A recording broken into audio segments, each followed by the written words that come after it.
अस्सलाम वालेकुम स्टूडेंट्स। आज का जो हमारा टॉपिक है चैप्टर नंबर 3 गैसेस है। This one is a scales of thermometry कि हम यहाँ पे थर्मोमीट्री के स्केल्स पढ़ेंगे। फर्स्ट ऑफ ऑल हमारे लिए ये जानना ज़रूरी है कि थर्मोमीट्री क्या होती है। तो यहाँ पे मैं डिफाइन करती हूँ थर्मोमीट्री को।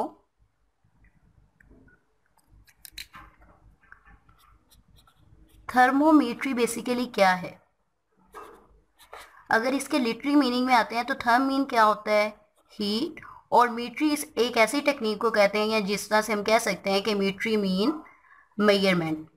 ठीक है, अगर हम अब इसकी प्रॉपर डिफाइन पे आते हैं कि थर्मोमीट्री क्या होता है, इट इज अ प्रोसेस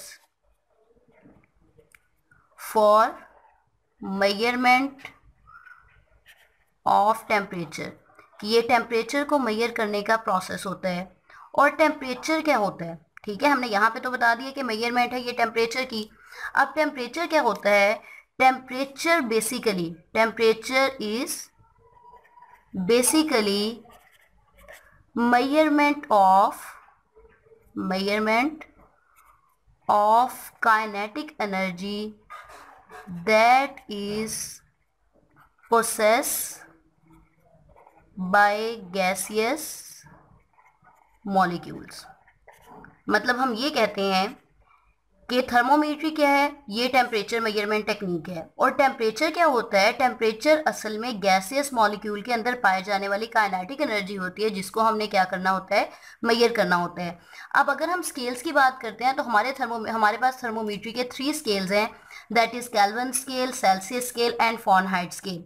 और ये जो स्केल्स बनाए गए हैं, these scales are determined on the basis of, कि इसको हमने किस बेस पे बनाया है, on the basis of boiling point and freezing point और वाटर। मतलब हमने इन स्केल्स को जो डिटरमिन किया है वो बॉइलिंग पॉइंट और फ्रीजिंग पॉइंट और वाटर की बेस पे किया है। अब यहाँ पे मैंने 3 तरह के थर्मामीटर मेंशन किए हैं। सबसे पहले हम सेल्सियस स्केल की बात करेंगे। तो सेल्सियस स्केल हमारे पास क्या है, जो नॉर्मल डेज में हम सेल्सियस स्केल यूज़ करते हैं। मतलब आप जब भी कैलकुलेशन कर रहे होते हैं तो आप कहते हैं कि इतने डिग्री सेल्सियस इसका टेम्परेचर है, इतने डिग्री सेल्सियस इसी तरह।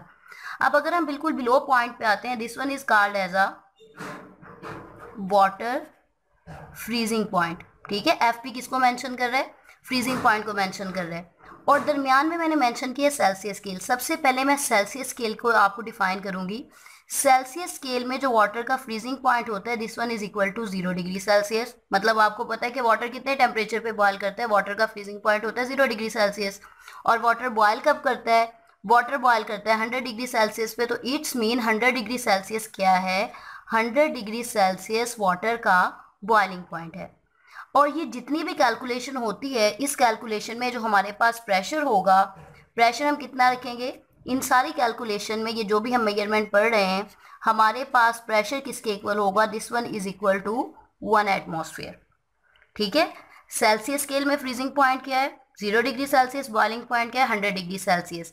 अब दरमियान में जितनी भी जगह है 0 से 100 तक, उसको हम किस में डिवाइड कर देंगे, 100 इक्वल पार्ट्स में।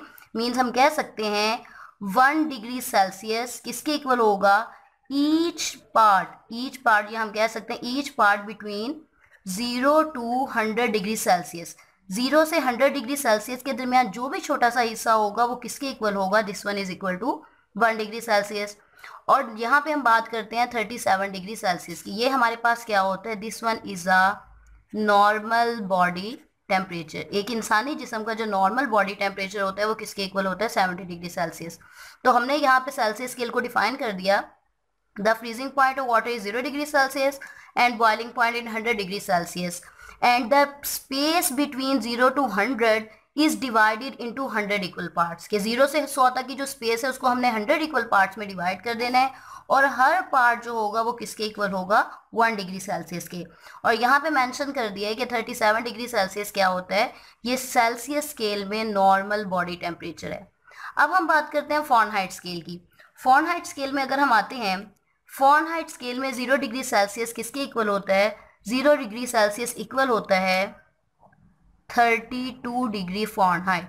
क्या मतलब, अगर हम वाटर के फ्रीजिंग पॉइंट की बात करते हैं, सेल्सियस स्केल में ये 0 डिग्री सेल्सियस के इक्वल है और फ़ारेनहाइट स्केल में किसके इक्वल है, 32 डिग्री फ़ारेनहाइट। और इसी तरह अगर हम बॉइलिंग पॉइंट की बात करते हैं तो अगर सेल्सियस में वैल्यू 100 है तो वो फ़ारेनहाइट स्केल में किसके इक्वल होगा, this one is equal to 212 degree Fahrenheit. और अब अगर हम 32 और 212 के दरमियान स्पेस देखते हैं तो ये दरमियान में तकरीबन कितनी आती है, ये जितनी भी दरमियान में स्पेस होगी इसको किस में डिवाइड किया जाएगा, डिवाइडेड इनटू 180 इक्वल पार्ट्स। ठीक है, इसके दरमियान जो स्पेस है वो कितने की है, 180 की है। तो इसके दरमियान जितनी भी स्पेस है उसको 180 इक्वल पार्ट्स में डिवाइड करेंगे। जैसे हमने यहाँ पे मेंशन किया ईच पार्ट बिटवीन, के हर हिस्सा जो होगा between 32 to 212 degree Fahrenheit is equal to 1 degree Fahrenheit. के मतलब ये जो छोटी सी स्पेस है ये किसके इक्वल होगी, ये होगी 1 डिग्री फ़ारेनहाइट के। अब उसके बाद अगर normal body temperature Celsius scale में देखते हैं तो वो 37 के इक्वल है, और अगर फ़ारेनहाइट स्केल में देखते हैं तो इसकी वैल्यू कितनी होती है, 98.6 डिग्री फ़ारेनहाइट। तो यहाँ पे हमने एक्सप्लेन कर दिया फ़ारेनहाइट स्केल को कि फ़ारेनहाइट में अगर क्योंकि मैंने स्टार्टिंग में मेंशन किया था कि ये स्केल किस बेस पे बनाए गए हैं, on the basis of boiling point and freezing point of water. अब फ़ारेनहाइट स्केल में वाटर का बॉइलिंग पॉइंट, फ्रीजिंग पॉइंट 32 है, बॉइलिंग पॉइंट 212, और दरमियान में जितनी स्पेस थी उसको हमने 180 इक्वल पार्ट्स में डिवाइड कर दिया 1 एटमॉस्फेरिक प्रेशर पे। अब हम आते हैं लास्ट टर्म पे। लास्ट में है हमारे पास केल्विन स्केल। इसी तरह जैसे हमने वाटर को बेस बनाया हुआ था, सेल्सियस में 0 है तो केल्विन स्केल में वाटर का फ्रीजिंग पॉइंट क्या होगा, this one is equal to 273 Kelvin. और वाटर का बॉइलिंग पॉइंट क्या होगा, सेल्सियस में अगर 100 है तो वो केल्विन स्केल में किसके इक्वल होगा, this one is equal to 373 Kelvin. अब 273 और 373 के दरमियान तकरीबन कितने पार्ट्स आते हैं, 100 पार्ट्स आते हैं। तो ये दरमियान में जितनी भी स्पेस होगी उसको किस में डिवाइड कर दिया जाएगा, डिवाइडेड इनटू 100 इक्वल पार्ट्स। और यहाँ पे हम लिख सकते हैं each part between 273 to 373 is equal to 1 Kelvin. वो क्या होगी, 1 केल्विन के इक्वल होगी। और अगर हमने यहाँ पे नॉर्मल बॉडी टेम्परेचर की बात की थी, सेल्सियस में 37 है, फ़ारेनहाइट में 98.6 डिग्री सेल्सियस है, और केल्विन में ये किसके इक्वल होगा, 300 केल्विन। और इन तीनों स्केल्स में जो प्रेशर होगा वो कितना हम रखेंगे, 1 एटमॉस्फेरिक प्रेशर। ये हो गए हमारे पास तीनों स्केल। सिर्फ एक चीज़ आपने माइंड में रखनी है इन तीनों स्केल्स को याद करने के लिए, तीनों में आपने फ्रीजिंग पॉइंट याद रखना है, मेल्टिंग बॉइलिंग पॉइंट याद रखना है, और दरमियान में जितनी स्पेस होगी उसको 100 इक्वल पार्ट्स में डिवाइड कर देना है सेल्सियस में, 180 में डिवाइड कर देना है फ़ारेनहाइट में, और 100 में ही डिवाइड कर देना है केल्विन स्केल में। यहाँ पे इसकी डेफिनेशन कंप्लीट हो जाएगी और प्रेशर हमारे पास कितना होगा, 1 एटमॉस्फेरिक।